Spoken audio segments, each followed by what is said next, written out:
شروع کرتا ہوں اللہ کے ببرکت نام سے جو بڑا مہربان اور نہایت رحم کرنے والا ہے۔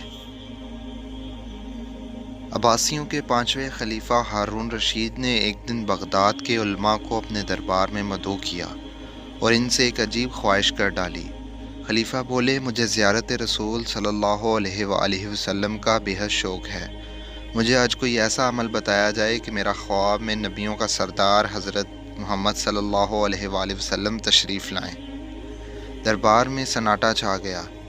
سب علماء سر جوڑ کر بیٹھ گئے کہ خلیفہ کو کون سا ایسا عمل بتایا جائے کہ ان کو خواب میں نبی آخر الزماں حضرت محمد صلی اللہ علیہ وآلہ وسلم تشریف لائیں۔ کسی عالم کی یہ ہمت نہ تھی کہ وہ خلیفہ وقت کو یہ کہہ دے کہ ہمارے پاس ایسا کوئی نسخہ نہیں ہے۔ خیر ہمت کر کے ایک بڑا عالم یوں بولا، عالی جاں ہمیں ایک دن کی مہلت دی جائے تاکہ ہم اپنی دینی کتابوں میں کوئی ایسا نسخہ ڈھونڈ سکیں کہ جناب کو حضور اکرم صلی اللہ علیہ وآلہ وسلم کی خواب میں زیارت ہو جائے۔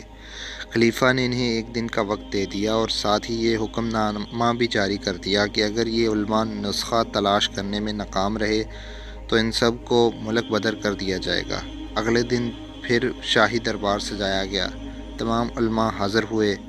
خلیفہ کے پوچھنے پر ایک عالم نے ہاتھ جوڑتے ہوئے عرض کی، عالی جاں اس شہر میں صرف ایک ہی شخص ہے جو ایسے معاملات کو حل کر سکتا ہے، اور وہ ہے بھی آپ کو دور کا رشتہ دار۔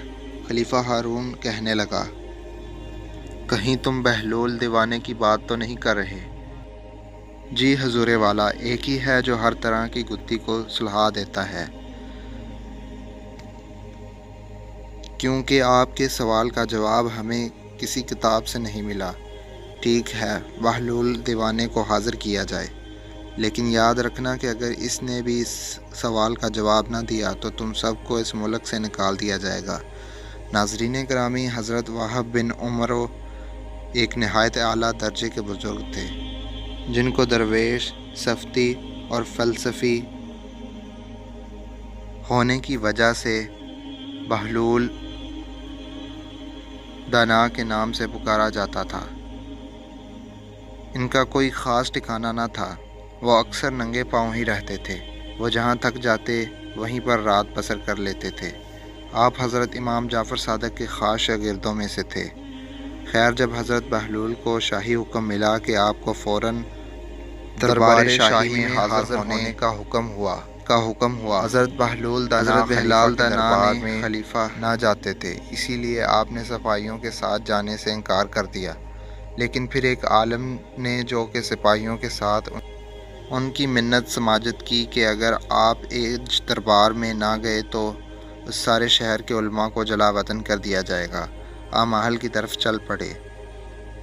جب آپ دربار میں پہنچے تو آپ کو بتایا گیا کہ خلیفہ کو ایک ایسے نسخہ چاہیے کہ جس کے بعد اسے پیارے پیغمبر اسلام صلی اللہ علیہ وآلہ وسلم کی خواب میں زیارت ہو جائے۔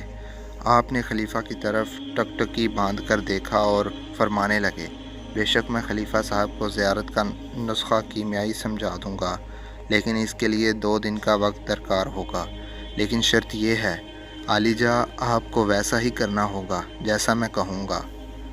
خلیفہ چونکہ چاہتا تھا کہ سب علماء کا بہلول پر جو بھرم ہے وہ ٹوٹ جائے، اور اگر بہلول سچا ہوا تو مجھے سچ میں 2 دن بعد نسخہ مل جائے گا، اس لیے اس نے حضرت بہلول دانا کی شرط مان لی کہ جیسا وہ کہیں گے خلیفہ 2 دن بس وہی کریں گے۔ حضرت بہلول خلیفہ ہارون سے فرمانے لگے کہ کل رات کا کھانا آپ نے میری طرف کھانا ہے، میری طرف سے آپ کی دعوت ہے، اور کرنا یہ ہے کہ ابھی سے لے کر کل رات تک آپ نے پانی نہیں پینا۔ خلیفہ نے وعدہ کر لیا کہ ٹھیک ہے، ایسا ہی ہوگا۔ چنانچہ خلیفہ صاحب ساری رات پیاسے رہے اور اگلی شام بہلول کی جھونپڑی پر پہنچ گئے۔ خلیفہ کو بہت پیاس لگی تھی اور سوچ رہے تھے کہ ان کی تواضع کسی اچھے مشروب سے کی جائے گی، لیکن حضرت بہلول نے مختلف پکوان ان کے سامنے پیش کیا اور کہا کہ یہ کھائیں اور واپس چلے جائیں۔ چنانچہ پیاس کی وجہ سے خلیفہ صاحب زیادہ نہ کھا سکے اور واپس محل میں چلے گئے۔ حضرت بہلول نے خلیفہ سے کہا کہ آج رات بھی پانی نہیں پینا، بس آپ آرام سے آج رات سو جائیں، اور کل فجر کے بعد آپ کو جامع مسجد میں ہی نسخہ بتاؤں گا، اس کے بعد ہی آپ پانی پی سکیں گے۔ خلیفہ صاحب نے بڑی مشکل سے رات گزاری اور صبح سارا دربار اور علماء مسجد میں جمع تھے کہ بہلول آج وہ نسخہ بتانے والے ہیں کہ جس سے بادشاہ نبی پاک صلی اللہ علیہ وآلہ وسلم کو خواب میں دیکھ سکیں گے۔ فجر کی نماز پڑھنے کے بعد حضرت بہلول خلیفہ سے مخاطب ہوئے، عالیجا، آپ کی رات کیسی گزری اور آپ نے رات میں کیسے خواب دیکھے؟ خلیفہ ہارون رشید کہنے لگے، بہلول ساری رات خواب میں پانی ہی آتا رہا ہے، کبھی پانی پی رہا ہوتا تھا تو کبھی دلکش پانی کے نظارے سامنے آتے تھے، اور ابھی بھی بس پانی پینے کی ہی چاہت ہے۔ حضرت بہلول نے خود خلیفہ کو پانی پیش کیا اور خلیفہ نے خوب سیر ہو کر پانی پیا۔ اس کے بعد حضرت بہلول فرمانے لگے، جس چیز کی طلب ہمارے اندر شدت اختیار کر جائے کہ ہر وقت ذہن اور سوچ میں بھی وہی چیز ہو، تو پھر وہی کچھ خواب میں بھی نظر آتا ہے۔